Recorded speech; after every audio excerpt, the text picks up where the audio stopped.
आप इस कमरे से जब अंदर आते हैं तो यहाँ बाबा साहेब डॉक्टर अम्बेडकर की अस्थियां रखी हुई हैं। एक लोटा रखा हुआ, कलश रखा हुआ है, उसी के अंदर बाबा साहेब डॉक्टर अम्बेडकर की ये अस्थियां हैं।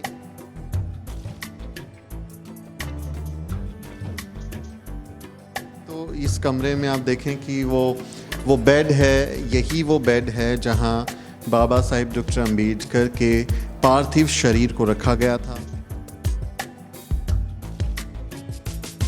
मैंने इंडिया में किसी का अभी तक मैंने सुना भी नहीं और देखा भी नहीं रहेगा कोई मार्बल ने टब में नहाता है करके। बाबा साहब उस टाइम में, आज भी कोई परचेस नहीं कर पाता मार्बल का चीज़, इतना महंगा होता है। उस समय में बाबा साहब ने लिया था, मतलब क्या सोच थी बाबा साहब की।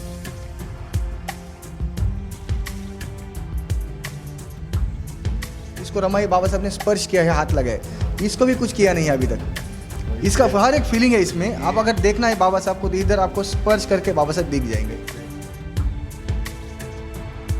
बहुत खूबसूरत घर है। आप हाथ रखेंगे तो उस भावनाओं को व्यक्त करने के लिए मेरे पास शब्द नहीं है जो मुझे इस वक्त यहाँ पे अनुभूति हो रही है, जो मैं फील कर पा रहा हूँ।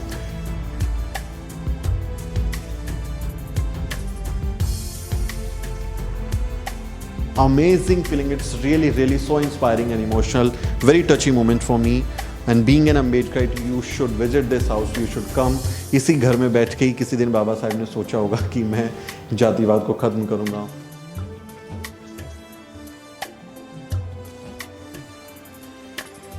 वो जिन लोगों को ना खड़े होने का अधिकार है, ना उस रास्ते पे चलने का अधिकार है, वहाँ जब ये महल बनाया बाबा साहब ने, तो आज भी जब लोग देखते होंगे तो सोचते तो होंगे।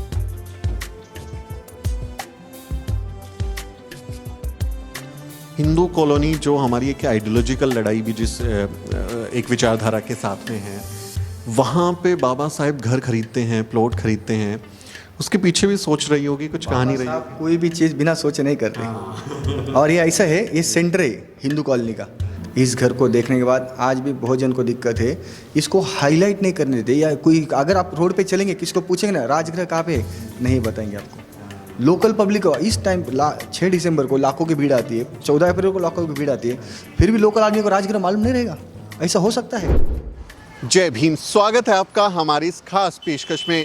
मेरे पीछे जो सफ़ेद रंग की इमारत आप देख रहे हैं, उस इमारत में कभी एक ऐसा व्यक्ति टहला करता था, वो कुछ विचारों पर सोचा समझा करता, जिसने आगे चलकर करोड़ों लोगों की ज़िंदगी को हमेशा के लिए बदल दिया।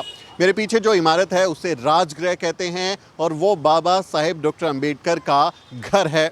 मैं इस वक्त मुंबई में हूँ। मुंबई के दादर इलाके में हिंदू कॉलोनी नाम की जगह है, जहाँ बाबा साहेब डॉक्टर अम्बेडकर का राजगृह, उनका घर है। इस घर की बहुत सारी कहानियां हैं, जहां बाबा साहेब डॉक्टर अम्बेडकर से उनकी ज़िंदगी से जुड़े हुए किस्से हैं।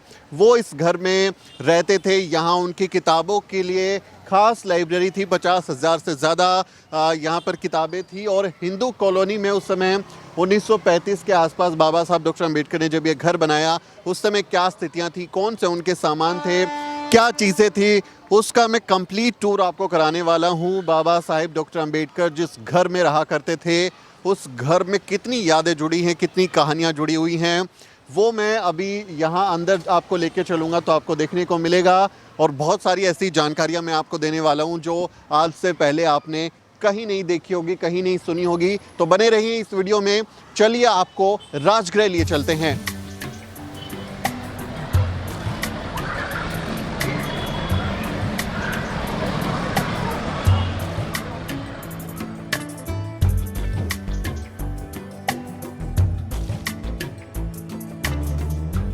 तो मैं इस वक्त राजगृह में आ चुका हूं और चैत्य भूमि की तरह ही राजगृह भी अम्बेडकर वादियों के लिए बहुत ही इंस्पायरिंग जगह है।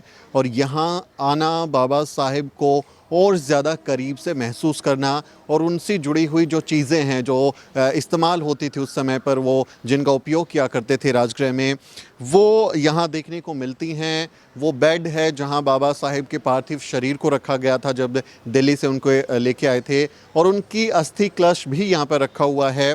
अस्थियां अभी भी रखी हुई है, तो वो भी मैं आपको दिखाने वाला हूं।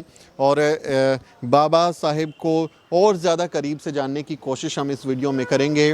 उनकी ज़िंदगी से जुड़े हुए कुछ किस्से हैं, उस पर भी हम बात करेंगे। तो आप जैसे राजगृह के गेट से आप एंट्री करते हैं तो ये जो बंगला है राजगृह, ये उसका ग्राउंड फ्लोर है और इसी में अलग अलग कमरे हैं जो अभी एक म्यूज़ियम की शक्ल में विकसित किए गए हैं। और यहाँ वो सब सामान रखा गया है जो बाबा साहेब और माता रमाई इस्तेमाल किया करती थी। इस घर में अलग अलग कमरे हैं। ग्राउंड फ्लोर पे तमाम जो चीज़ें हैं उनको स्मारक के तौर पर रखा गया है। इस तरफ जो आप कमरा देख रहे हैं इसमें माता रमाई का जो सामान था, जो किचन का सामान था, बर्तन थे, कढ़ाई थी, पतीला था, गिलास थे, जो इस तरह के किचन के जो सामान हैं वो यहाँ पर रखे हुए हैं। और बाबा साहेब डॉक्टर अम्बेडकर जिस टेबल पर बैठकर पढ़ाई किया करते थे वो टेबल भी यहाँ रखा हुआ है। इसी के अंदर वो चीज़ें रखी हुई हैं।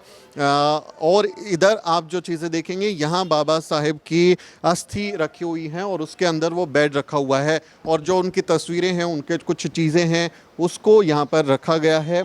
तो मैं आपको पहले इधर से दिखा देता हूँ कि किस तरह से ये घर का ग्राउंड फ्लोर एक स्मारक के रूप में तब्दील किया गया है। और राजगृह यहाँ पर जो घर है इसके ऊपर वाले हिस्से में बाबा साहेब का परिवार जो है वो अभी भी रहता है। उनके परिवार के लोग यहाँ रहते हैं। आप जैसे एंट्री करते हैं तो यहाँ कुछ तस्वीरें हैं बाबा साहेब डॉक्टर अम्बेडकर से जुड़ी हुई। ये आप तस्वीर देखें, सविता अम्बेडकर जो उनकी पत्नी हैं वो उनके साथ में, उनके मित्र साथ में हैं। बाबा साहेब डॉक्टर अम्बेडकर की ये तस्वीर है यहाँ पर। और ये आप तस्वीर देखेंगे तो बाबा साहेब डॉक्टर अम्बेडकर, सविता अम्बेडकर जी और संत गाडगे जो हैं वो उनके पीछे हैं। गाडगे महाराज वो कहते हैं कि हमें सीखना चाहिए बाबा साहेब डॉक्टर अम्बेडकर से कि वो कितने पढ़े लिखे हैं, कितने काबिल हुए। और उनका फेमस एक वाक्य है कि अगर आपके पास रोटी नहीं है, थाली नहीं है तो थाली बेच दो, उससे जो पैसा मिलेगा एक रोटी कम खाना आप, लेकिन अपने बच्चों को पढ़ाई लिखाई ज़रूर करवाना। ये बाबा साहेब डॉक्टर अम्बेडकर का संदेश संत गाडगे देते हैं। ये बाबा साहेब डॉक्टर अम्बेडकर के अलग अलग चित्र उनकी ज़िंदगी से जुड़े हुए। और ये जो 1935 में येवला कॉन्फ्रेंस हुआ था, आई गेस ये वहीं का तस्वीर है जिसमें वो संबोधित करते हैं और बाद में फिर ऐलान करते हैं कि मैं हिंदू के रूप में पैदा ज़रूर हुआ लेकिन मरूंगा नहीं। बाबा साहब डॉक्टर अम्बेडकर का एक और चित्र उनकी गाड़ी के साथ में और उनके ज़िंदगी के अलग अलग पहलुओं को दिखाते हुए ओरिजिनल फ़ोटोज़ हैं ये, जो बाबा साहेब डॉक्टर अम्बेडकर के समय लिए गए थे वो ओरिजिनल तस्वीरें हैं। ये सिद्धार्थ कॉलेज है, बाबा साहब डॉक्टर अम्बेडकर ने जिस कॉलेज की शुरुआत की थी। बम्बई में कॉलेज बनाया था, मिलिंद कॉलेज उन्होंने औरंगाबाद में बनाया था, पीपल्स एजुकेशन सोसाइटी बनाई थी। तो एजुकेशन पे जो खास फोकस रहता था वो आप यहाँ पर देख सकते हैं। इस तरफ आप देखेंगे तो बाबा साहेब डॉक्टर अम्बेडकर ने जो दलित महिलाओं का संगठन बनाया था उसके अलग अलग सम्मेलन किए थे। और बाबा साहेब कहते हैं कि मैं किसी समाज की प्रगति को इस बात से आंकता हूं कि वहाँ महिलाओं ने कितनी प्रगति की है। तो बाबा साहेब डॉक्टर अम्बेडकर के साथ ही जो महिलाएं हैं उनके साथ ये तस्वीर है जो जिक्र करते हैं कि महिलाओं को भी आप बराबरी का हिस्सा दीजिए, उनके साथ समानता का व्यवहार कीजिए। ये तस्वीर उसका संदेश है। तमाम दलित महिलाओं को उन्होंने लामबंद किया।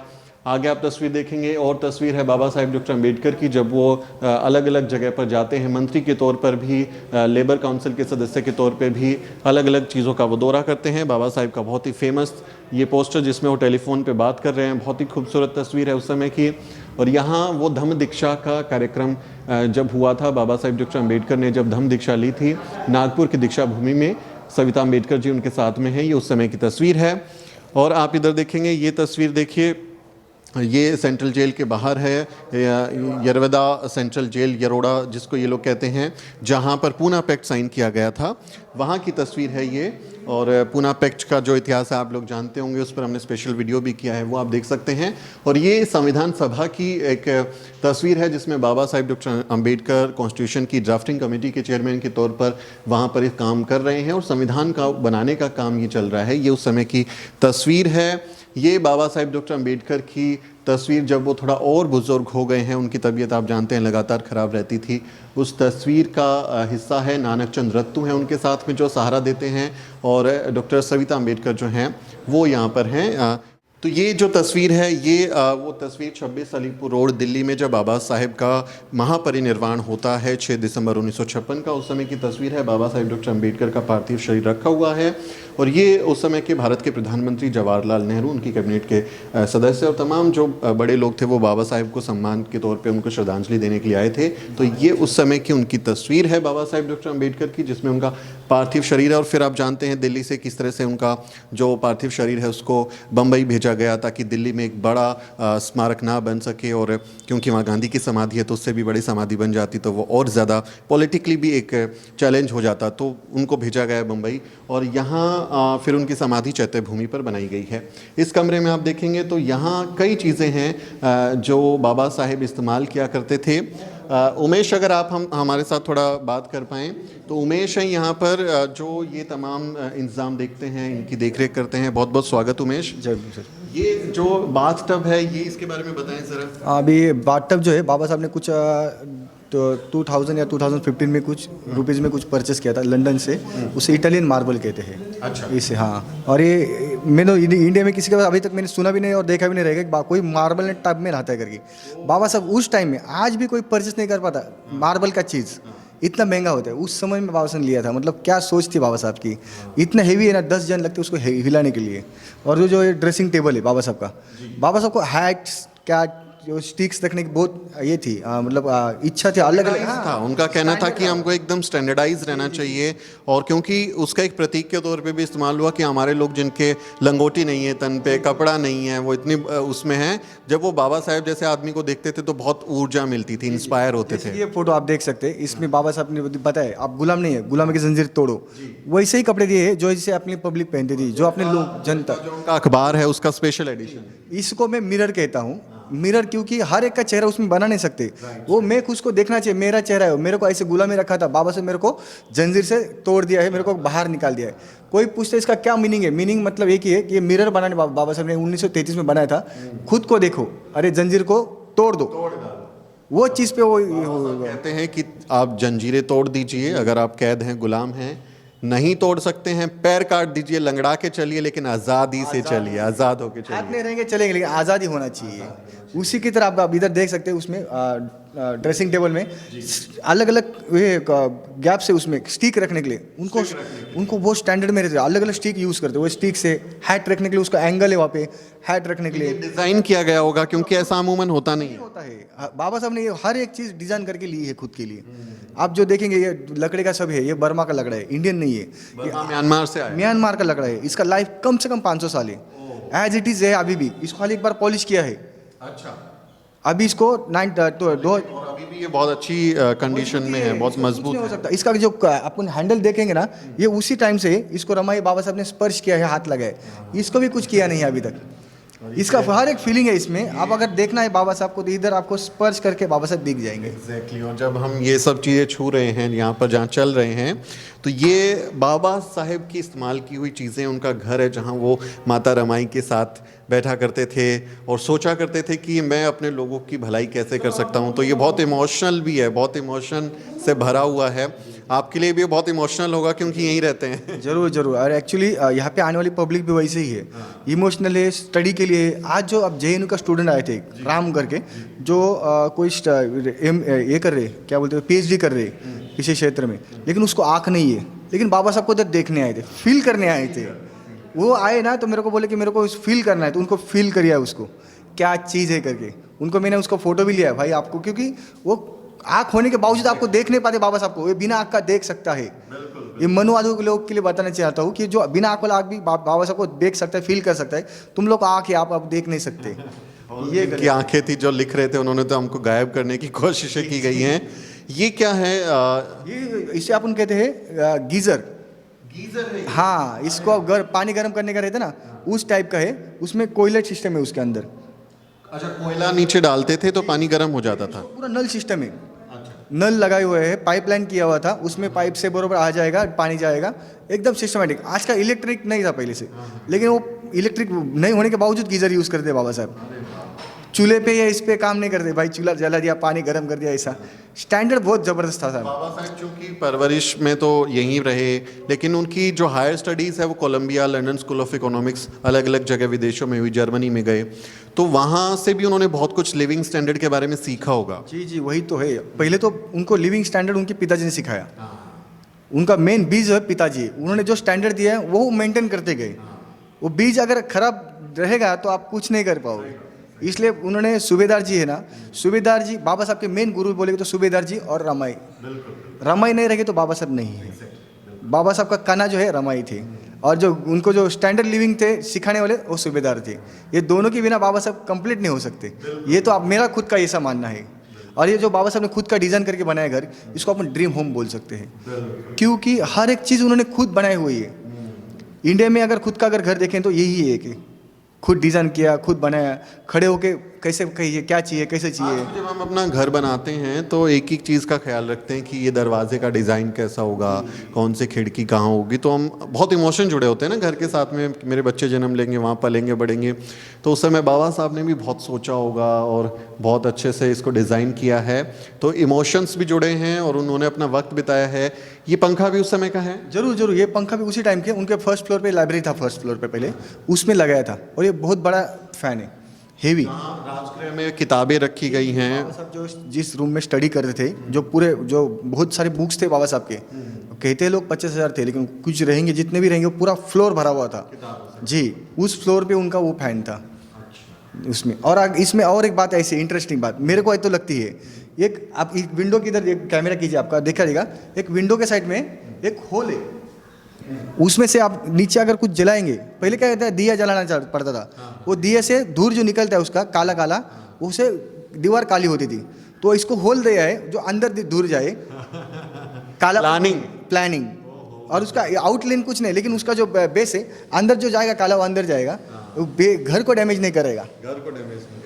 ये सोच जबरदस्ती बाबा साहब की। बचपन में घासलेट जो मिट्टी का तेल होता है उसके दिए जलाते थे, उसी में पढ़ाई भी करते थे। आज भी अगर कोई भी आप लगाएंगे अगरबत्ती, अगर ज़्यादा टाइम लगेगा ना जिस जगह पे, उस जगह पे ऊपर काला हो जाता है कि नहीं। एक एक प्लान चीज़ की है कि कहीं पे कोई कमी ना रहे, कुछ भी चीज़ इसमें कमी नहीं है। आप इंटरनेट जिस भी घर में करें बाबा साहब के, आप हर घर में जा सकते हैं, ऐसा कनेक्टेड डोर है, सारे कमरे टोटल कनेक्टेड है। वो मेन एंट्रेंस था बाबा साहब का। मैं तो कहता हूँ कि आप पहले अभी 5 स्टार होटल अभी आए, उसके पहले 5 स्टार रूम था। और ये उमेश, ये जो घर बनाया, ये हिंदू कॉलोनी नाम है, मैं आ रहा था बोर्ड देख रहा हूँ, हिंदू कॉलोनी, जो हमारी एक आइडियोलॉजिकल लड़ाई भी जिस एक विचारधारा के साथ में है, वहाँ पे बाबा साहब घर खरीदते हैं, प्लॉट खरीदते हैं, उसके पीछे भी सोच रही होगी, कुछ कहानी रही होगी। कोई भी चीज़ बिना सोचे नहीं करते। और ये ऐसा है, ये सेंटर है हिंदू कॉलोनी का। आप इधर से खड़े रह के देखेंगे ना, तो ये साइड में दिखेगा मेन रोड, एक्सप्रेस हाईवे, ये साइड में दूसरा स्टेशन है माटुंगा, और ये साइड में दादर, और अपन सेंटर में, मतलब हिंदू कॉलोनी के नाक पे अपन, ये सेंटर है डायरेक्ट। वो जिन लोगों को ना खड़े होने का अधिकार है, ना उस रास्ते पे चलने का अधिकार है, वहाँ जब ये महल बनाया बाबा साहब ने, तो आज भी जब लोग देखते होंगे तो सोचते तो होंगे। आज भी बहुत जन को दिक्कत है इस घर को देखने के बाद, आज भी बहुत जन को दिक्कत है। इसको हाईलाइट नहीं करने देते, या कोई अगर आप रोड पे चलेंगे, किसको पूछेंगे ना राजगृह कहाँ पे, नहीं बताएंगे आपको। लोकल पब्लिक को इस टाइम 6 दिसंबर को लाखों की भीड़ आती है, 14 अप्रैल को लाखों की भीड़ आती है, फिर भी लोकल आदमी को राजगृह मालूम नहीं रहेगा। ऐसा हो सकता है? अब मेरे घर में अगर कोई गली में रहता रहेगा तो मेरे को 2-3 बार नहीं बोलेगा, लेकिन 50 साल से मैं रह रहा हूँ और मुझे माझे बाजू वाला नहीं मालूम रहेगा, तो अपन फिर कौन है? तो उस तरह की प्रमोशंस और वो चीज़ें नहीं होती होंगी। नहीं, प्रमोशन की इंपॉर्टेंट नहीं है, प्रमोशन नहीं, पब्लिक आती है, लेकिन कहाँ जाना है। अगर वो लोकेशन में अगर आ रहा हूँ, मैं अगर दिल्ली आ गया, मेरे को सुमित जी मालूम है रहते हैं, लेकिन किस गली में रहते हैं वो ढूंढना है, तो मेरे को लोकल आदमी से पूछना पड़ेगा, तभी मेरा लोकल आदमी बता सकता है सुमित जी यहाँ रहते हैं। वैसे इधर थोड़ा गड़बड़ी कर देते हैं। स्टेशन से वॉकिंग हार्डली 5 मिनट है, चल के आएंगे तो 5 मिनट लगता है, लेकिन उसमें भी तक दिक्कत कर देते हैं लोग। लेकिन हम लोग भी कम जलन, हमने भी उसमें कमी नहीं रखी। गूगल पे जाएंगे तो अपडेट करके रखा है, राजगढ़ टाइप करे तो उसमें आते हैं। मेरा मोबाइल नंबर वायरल करके रखा है, कॉन्टैक्ट नंबर, आप किधर भी कॉल करो, राजगढ़ आना है, सुबह 10 बजे 6 बजे तक खुला है, कॉल करते रहो, कोई दिक्कत नहीं है। ऐसे बहुत बढ़िया काम है आपका कि लोगों को सुविधा मिले। और बाबा साहब की बहुत सारी तस्वीरें हैं, अलग अलग उनके जीवन से जुड़े हुए जो पल हैं वो तस्वीरों में भी नज़र आते हैं यहाँ पर। और इसी घर में बाबा साहेब की अस्थियाँ भी रखी हुई हैं, तो हम अस्थियाँ भी देखने वाले हैं। ये कौन सी तस्वीर है, कहाँ की तस्वीर है? वैसे सातारा का स्कूल थे, बाबा साहब जी स्कूल में पढ़ रहे थे सातारा। सतारा में जहाँ एडमिशन लिया था, जब वो मऊ से चले गए तो वहाँ की तस्वीर है ये। जी जी जी। और इस स्कूल से उनकी चीज़ें तो बहुत सारी जुड़ी हुई हैं। एक व्यक्ति जिन्हें स्कूल में क्लास में बैठने नहीं दिया गया, वो बाहर बैठ के पढ़े और फिर वो आने वाले वक्त में दुनिया के सबसे ज़्यादा पढ़े लिखे आदमी बन गए। खुद का कॉलेज बनाया उन्होंने, स्कूल बनाया, दूसरे बच्चे लोग को फ्री में पढ़ाया, कम पैसों में पढ़ाया। आज के डेट में खुद का घर हॉस्टल करके बनाना कोई जगह और वर्ल्ड में कोई नहीं है। इसी घर में हॉस्टल बनाया था बाबा साहब ने। जो सिद्धार्थ कॉलेज में स्टूडेंट रहते, उनकी दिक्कत हो रही थी रहने के लिए, तो खुद के घर में नंबर डाल के रखे थे। और उसमें जब सिद्धार्थ हॉस्टल बना, इसी घर में बाबा साहब ने हर एक चीज़ की है। स्टूडेंट के लिए हॉस्टल बनाया, लाइब्रेरी था, और स्कूल भी उन्होंने बना दिया। क्या बात है। उनका एक ही एम था, स्टडी करो, पढ़ाई लिखाई करो। हाँ, लेकिन धोखा मत दो भाई, बहुत धोखा दे रहे हैं पढ़े लिखे आदमी लोग। कृपया करके बाबा साहब को धोखा मत दो, पढ़े लिखे रहोगे तो धोखा मत दो। बहुत जन ऐसे दिखाई दे रहा है, इससे अच्छा बिना पढ़े लिखे ज़्यादा बाबा साहब को फॉलो कर रहे। ये 90% लोग ऐसे कर रहे हैं, 10% लोग अभी जुड़े हुए हैं बाबा साहब को, पढ़े लिखे हैं लेकिन बाबा साहब को जुड़े हुए नहीं, बाबा साहब चाहिए। लेकिन जो पढ़ लिखे गए ना, वो थोड़े बहुत फिसल रहे हैं, वो लाइन में आने चाहिए। मेरे हाथ जोड़ की विनती है, पढ़े लिखे हो बाबा साहब को फॉलो करो। आपसे ज़्यादा पढ़े लिखे बाबा साहब है, ये सोचो बस, बाकी कुछ नहीं। उनकी वजह से हम पढ़ पाए, हम आज मैं आपके सामने बात कर पा रहा हूँ, तो मैं उसका सारा श्रेय बाबा साहेब को ही देता हूँ, हमारे पुरखों को देता हूँ, जिनके संघर्ष की बदौलत हम कुछ कर पाए हैं। वरना मैं आज कहीं फैक्ट्री में मजदूरी कर रहा होता, कहीं किसी के यहाँ बेगारी कर रहा होता। तो हमें वो भी याद रखना है। बहुत खूबसूरत घर है, आप हाथ रखेंगे तो उस भावनाओं को व्यक्त करने के लिए मेरे पास शब्द नहीं है, जो मुझे इस वक्त यहाँ पे अनुभूति हो रही है, जो मैं फील कर पा रहा हूँ। बहुत इमोशनल, लेकिन यादें हैं तो यादों को आप भी देखें, इसलिए हम घर के अंदर और चलते हैं।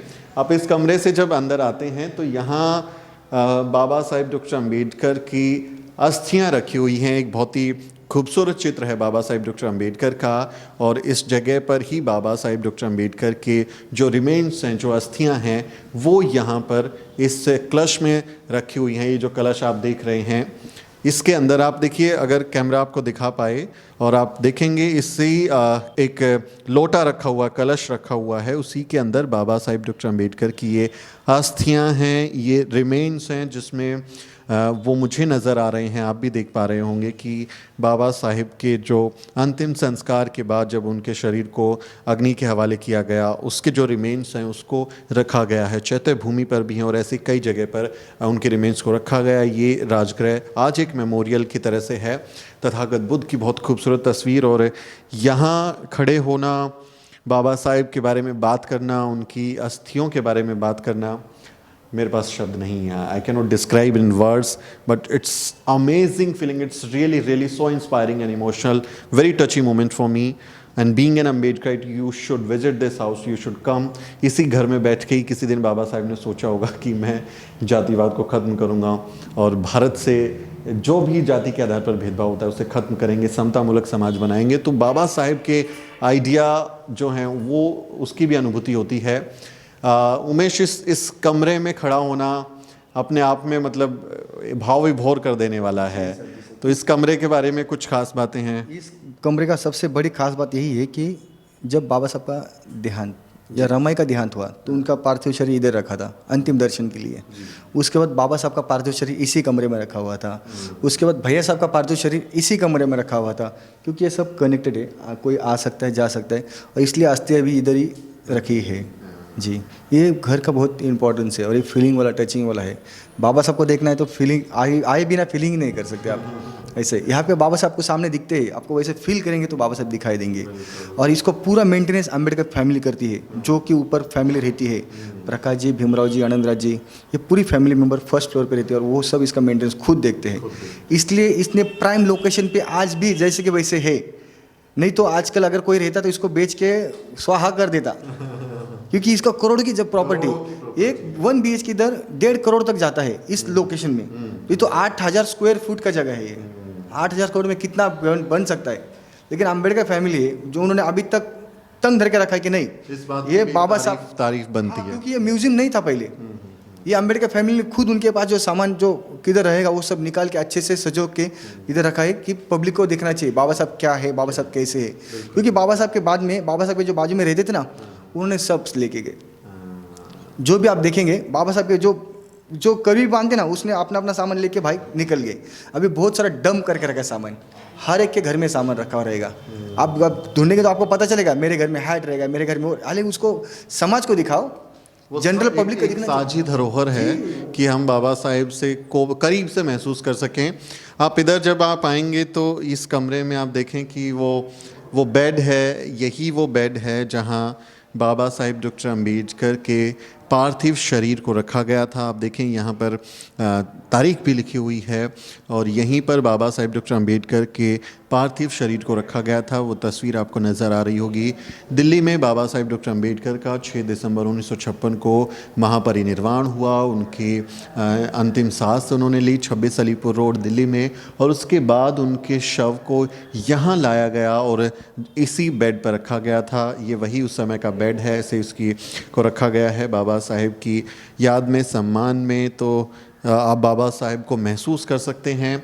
उनकी जब अंतिम यात्रा यहाँ दादर में आई और चैत्य भूमि पर जब उनका अंतिम संस्कार होना था, राजगृह से जब उनका शव गया, तो इन तस्वीरों में आप देखें, अनुमान लगाएं, इतनी ज़्यादा भीड़ उस समय पर है। उनके पार्थिव शरीर को ले जाया गया और चैत्य भूमि में उनका अंतिम संस्कार किया गया। और जो सामने जो तस्वीर है उसमें भैया साहेब आपको नज़र आएंगे, वो तस्वीर है जब उनका अंतिम संस्कार हो गया है और उनकी अस्थियों को वहाँ पर एक बर्तन में, एक कलश में उनको स्टोर किया जा रहा है, रखा जा रहा है। तो उस समय का ये तस्वीर आपको नज़र आएगी। और बहुत ही कहें कि जो उनके अनुयायी हैं उनके लिए ये बहुत ही प्रेरणा से भर देने वाली जगह भी है।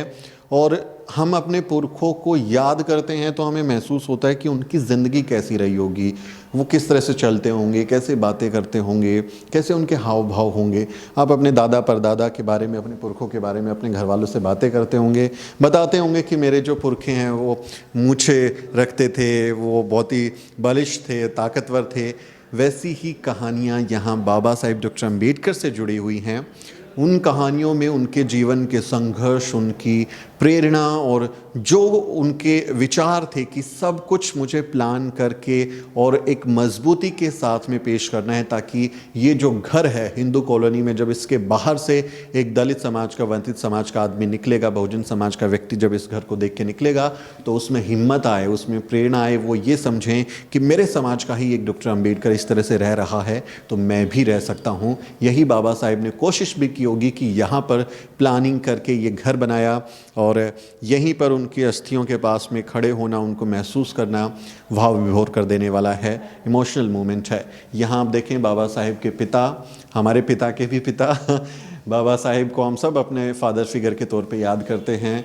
सूबेदार मालोजी सकपाल, ये जो हैं ब्रिटिश आर्मी में सूबेदार की रैंक पे थे। इनके पिता जो हैं यानी बाबा साहेब के दादा, वो भी जो हैं ब्रिटिश आर्मी में काम करते थे और इनकी बदौलत ही बाबा साहेब में पढ़ने लिखने का जज्बा पैदा हुआ और बहुत मेहनत की है शिक्षा पे बाबा साहेब की।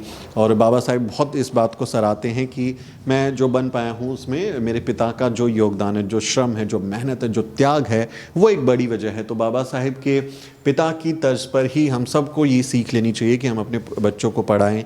और संत गाडगे महाराज जैसे कहते हैं कि थाली को बेच दो अगर कम पैसे हैं, और थाली को बेच के एक रोटी कम खाओ, हाथ पे रोटी रख के खाओ, लेकिन बच्चों को पढ़ाओ। तो हमें शिक्षा के महत्व को सूबेदार साहब से सीखना चाहिए। बाबा साहेब जैसा व्यक्ति उन्होंने हमको दिया, उनके लिए उनकी कहीं कि समाज कृतज्ञ रहेगा, पूरा बहुजन समाज उनकी कृतज्ञ रहेगा। ये बाबा साहेब की तस्वीर, और ये जो तस्वीर है, इस तस्वीर के बारे में बहुत सारे लोगों को ऐसा लगता है कि ये उस समय की तस्वीर है जब बाबा साहेब डॉक्टर अम्बेडकर ने बौद्ध धर्म की दीक्षा ले ली थी। वो बौद्ध भिक्षु बन गए थे। लेकिन ये तस्वीर दरअसल उस वक्त की नहीं है। ये तस्वीर उस समय की है जब माता रमाई का परिनिर्वाण होता है, उनका देहांत होता है। और बाबा साहेब डॉक्टर अम्बेडकर बहुत बार ये कहते हैं कि मुझे डॉक्टर अम्बेडकर बाबा साहेब बनाने के पीछे मेरे पिता और माता जो रमाई, जो उनकी पत्नी हैं, उनका बहुत बड़ा हाथ है। और जब माता रमाई चली गई तो बाबा साहेब अकेले हो गए और घर परिवार की जिम्मेदारी उनके ऊपर आ पड़ी। उनका बेटा जो यशवंत था उसको पालना था, उनकी परवरिश करनी थी, तो बाबा साहेब बहुत अकेले हुए और उसी वजह से वो डिप्रेशन में चले गए, बीमार हुए और उनका शरीर जो है कमज़ोर होने लगा। उनके सिर में बहुत सारी फुंसियाँ निकल आई और तमाम उनको तकलीफ़ें होने लगी। तो फिर उन्होंने बम्बई के ही पास में एक जो प्राकृतिक चिकित्सालय है वहाँ पर अपना इलाज कराया और प्रकृति के आसपास रह के अपने आप को संभाला और उस दुख से वो उभरे, उस सदमे से वो उभरे। बाबा साहब को ज़बरदस्त सदमा लगा था क्योंकि माता रमाई सब काम खुद कर लेती थी और बाबा साहेब के पास ये वक्त होता था कि वो पढ़ाई लिखाई करें और समाज के कल्याण के लिए कुछ काम कर सकें। तो उस समय की ये तस्वीर है जब बाबा साहेब डॉक्टर अम्बेडकर इस तरह का प्राकृतिक जीवन जी रहे थे और एक इलाज ले रहे थे जिससे उनका शरीर ठीक हो सके। तो ये बौद्ध भिक्षु की तस्वीर नहीं है जब वो बौद्ध भिक्षु बन गए, उससे पहले की ही तस्वीर है जब माता रमाई का देहांत हो गया था, जब उनका परिनिर्वाण हुआ था। यहाँ पर बैठना, बातें करना, इन्हीं कमरों में ही बाबा साहेब टहला करते होंगे, इसी घर से वो प्लानिंग किया करते होंगे और माता रमाई इसी घर में, इस जगह पर खड़ा होके बाबा साहेब का सत्कार किया करती होंगी। जब बाबा साहेब कहीं जाते होंगे तो उन्हें अलविदा कहती होंगी और उनके आने का इंतज़ार माता रमाई यहाँ बैठकर किया करती होंगी। ये जो घर है ये यादों से भरा है और यादें हमेशा प्रेरित करती हैं। यादें हमेशा ये सिखाती हैं कि हमारे पुरखों की धरोहर जो है कितनी अहम है, कितने इसका महत्व है इस जगह का। उस महत्व को अगर आपको फील करना है, महसूस करना है, तो आपको यहाँ पर आना चाहिए। इस घर में जब आप घूमेंगे तो बाबा साहेब डॉक्टर अम्बेडकर को और करीब से महसूस कर पाएंगे और वो जो फीलिंग है उसको बयां आप शब्दों में नहीं कर सकते, निशब्द हो जाएंगे। आपको शब्द उस तरह के मिलेंगे नहीं कि मैं इस फीलिंग को कैसे बयां करूं। यहाँ तथागत बुद्ध की बहुत खूबसूरत एक प्रतिमा है और तथागत के जो धम्म हैं उनका संदेश बाबा साहेब ने दिया कि मैं कैसे धर्म को मानता हूँ जो न्याय, समानता और भाईचारा सिखाता है। और बाबा साहेब डॉक्टर अम्बेडकर ने जब कहा था मैं हिंदू के रूप में पैदा ज़रूर हुआ हूँ लेकिन हिंदू के रूप में मरूंगा नहीं। और तमाम धर्मों का अध्ययन करने के बाद, तमाम किताबें पढ़ने के बाद, तमाम धार्मिक ग्रंथों को निचोड़ने के बाद बाबा साहेब को एक धम्म ही ऐसा मिला जो समता, न्याय और बराबरी की बात करता है, जो इंसान और इंसान में भेद नहीं करता। और फिर वो धम्म की तरफ जाते हैं, बुद्ध धम्म को अपनाते हैं और नागपुर में अपने लाखों अनुयायियों के साथ में धम्म दीक्षा लेते हैं। तो वो जो विचार था बाबा साहेब डॉक्टर अम्बेडकर के, बहुत लोग समझते हैं कि उन्होंने बाद में बुद्ध धम्म की तरफ जाना स्वीकारा, बाद में विचार आए, लेकिन बुद्ध के प्रति उनका बहुत लगाव था पहले से ही। 10वीं से ही जी, 10वीं पास होने के बाद उनके गुरुजी ने उनको गिफ्ट दिया था, एक बुक दी थी भगवान बुद्ध के बारे में। जो उनके पिताजी के एक मित्र थे, उन्होंने एक किताब दिया था उनके भगवान बुद्ध के बारे में, उसमें था। तो उन्होंने पढ़ने के बाद उनके फिर वो दिमाग में छप गया था कि बुद्ध धम्म क्या है। फिर भी उन्होंने ये नहीं किया कि भाई इसी के पास जाना है, बाकी भी स्टडी की, हर एक धम्म की स्टडी की, क्या होता है, कैसे करेंगे। लेकिन मध्यम मार्ग जो बोलेंगे, किसी भी इसमें जाति में या जात मतलब पोट जात, ये जात वो जात नहीं है। आजकल महाराष्ट्र में आदर जात में नव बुद्ध ऐसा कुछ डालते हैं, ये सब रॉन्ग है। बुद्ध मतलब बुद्ध है, बुद्ध मतलब जाति नहीं है, बुद्ध मतलब धम्म है, आचरण है, और आचरण को आपने जाति में बदल दिया, ये है। इसलिए बाबा साहब ने बुद्ध धम्म लिया था। उसमें 9 बुद्ध, 10 बुद्ध, 15 बुद्ध ऐसा कुछ नहीं था। आज का सब लिख रहे वैसे, 9 बुद्ध कुछ नहीं है। तो बुद्ध को भी विष्णु का अवतार बताते हैं, उनका क्या है? आप उन भी वैसे कर रहे हैं, उनको फॉलो कर रहे हैं। उन्होंने 9 बुद्ध लिखा तो आप भी कास्ट सर्टिफिकेट 9 बुद्ध लिख रहे। अरे 9 क्यों? बुद्धा इस बुद्ध। पहले वाला क्या पुराना लिखा क्या? मैं अगर पुराना हूँ तो मैं क्या पुराना बुद्ध लिखना चाहिए? जुना बुद्ध, नया बुद्ध? ये सीखना चाहिए जो इस तरह का पुराना है एक्चुअली, क्योंकि उसमें ये लोग सिखा रहे अपने लोग को ऐसा करो, अपन वैसे जा रहे। उनकी सोच है। सावधान रहिए, सावधान रहिए। उमेश ये कह रहे हैं, सोच समझ के लिखिए। ये जो प्रतिमा है ये कब स्थापित हुई थी, इसके बारे में कुछ बता पाए? ये 2018 में 22 अप्रैल को थाईलैंड से भिक्षु लोग आए थे। तो इन्होंने माता मीराताई के साथ में इनको प्रेजेंट किया था ये। जी। और बाबा साहब के लगाव में इतने इंटरनेशनल लेवल में इतनी बढ़ गए ना, फॉन फॉलोइंग बहुत बहुत बढ़ गई है। थाईलैंड के लोगों को इतना, अब ये भी थाईलैंड ने भेजा है। उनका कहना है कि अपन जो अस्थि कलश है उसमें बोलते हैं कि इसमें अस्थि रखी है करके। अच्छा। भगवान बुद्ध का जो अस्थि कलश है वैसे वो अस्थि कलश भेजे उन्होंने कि इस तरीके में बाबा साहब के अस्थि रखो, क्योंकि उनके जो सामान रखने की कोशिश करे वो लोग भी, उनको भी पता चल रहा है बाबा साहब क्या है। इस राजगृह को देखने के लिए थाईलैंड से, म्यांमार से लेके हर एक कंट्री के लोग आते, हर एक कंट्री का, और मंथ में एक बार आते ही आते। बहुत बहुत ज़बरदस्त उनका है। नेशनल अपील तो बाबा साहब की हमेशा से रही।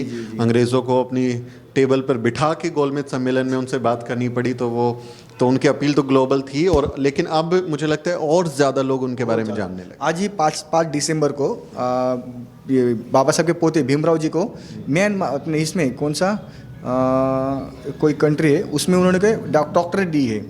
बुद्धिस्ट, हाँ, वियतनाम करके है, वियतनाम बुद्धिस्ट इंटरनेशनल करके उनका है, स्टडी से है, उन्होंने वो डॉक्टरेट दी है। लेकिन इंडियन को अभी तक बाबा साहब को डॉक्टरेट देने को नहीं सोचा।